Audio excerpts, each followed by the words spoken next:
అనకాపల్లి జిల్లా పాయకరావుపేట నియోజకవర్గంలో రాజ్యాంగ నిర్మాత బడుగు బలహీన వర్గాల ఆశాజ్యోతి డాక్టర్ బాబాసాహెబ్ అంబేద్కర్ 135వ జయంతిని వేడుక జాలు పాయకరావుపేట దళిత నాయకులు గారా ప్రసాద్ ఆధ్వర్యంలో ఘనంగా నిర్వహించడం। ఈ కార్యక్రమంకు జనసేన నాయకులు తోట నగేష్, టీడీపీ నాయకులు గూటూరు శ్రీను, వైసీపీ నాయకులు లంకా సూరిబాబు, మేఘారంజన్ నెలపర్తి, అర్జున్ మరియు అధిక సంఖ్యలో అంబేద్కర్ అభిమానులు పాల్గొన్నారు।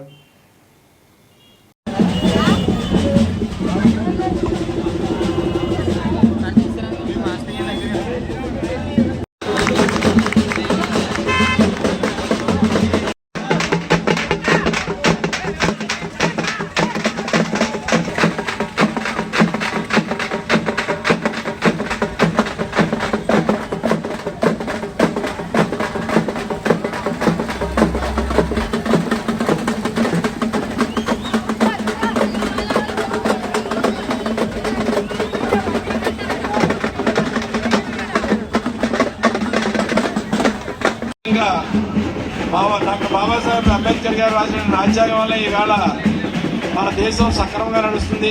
బడుగు బలహీన వర్గాలకు రిజర్వేషన్లు అందుతున్నాయి। అట్టడుగు ఉండిపోయిన వాడు పైకి వస్తున్నాడు। ఆ విధంగా అందరూ కూడా సమానంగా ఉన్న ఉద్దేశంతో ఆయన రాజ్యాంగాన్ని రచించి పొందుపరిచాడు। కాబట్టి ఈరోజు మన దేశం సుభిక్షంగా ముందుకు జరుగుతుంది। అటువంటి మహానుభావుడు జయంతి జరుపుకోవడం మనందరి అదృష్టం।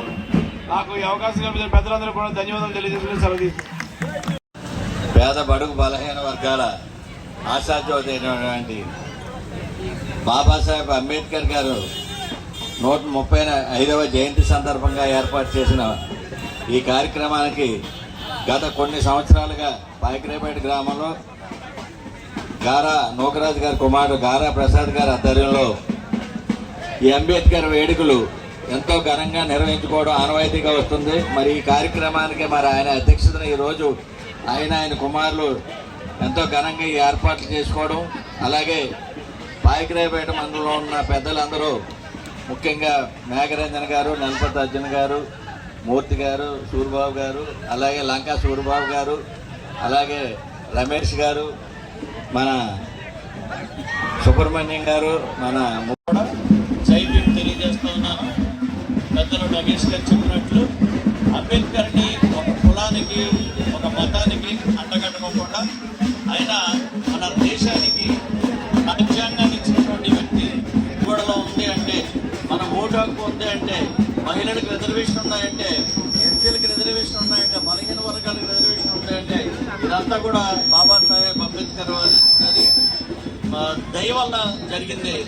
చాలామంది ఈరోజు బాబాసాహెబ్ అంబేద్కర్ని ఒక దళితులకో లేకపోతే వీళ్ళకో బలహీన వర్గాలకు దేవుడిగా చిత్రీకరిస్తున్నారు। కానీ ఇది భారత రాజ్యాంగ నిర్మాత అంటే భారతదేశంలో ప్రతి డాక్టర్ బాబాసాహెబ్ అంబేద్కర్ గారు రాసిన రాజ్యాంగం వల్ల ఈవేళ మన దేశం సక్రమంగా నడుస్తుంది। బడుగు బలహీన వర్గాలకు రిజర్వేషన్లు అందుతున్నాయి। అట్టడుగు ఉండిపోయిన వాడు పైకి వస్తున్నాడు।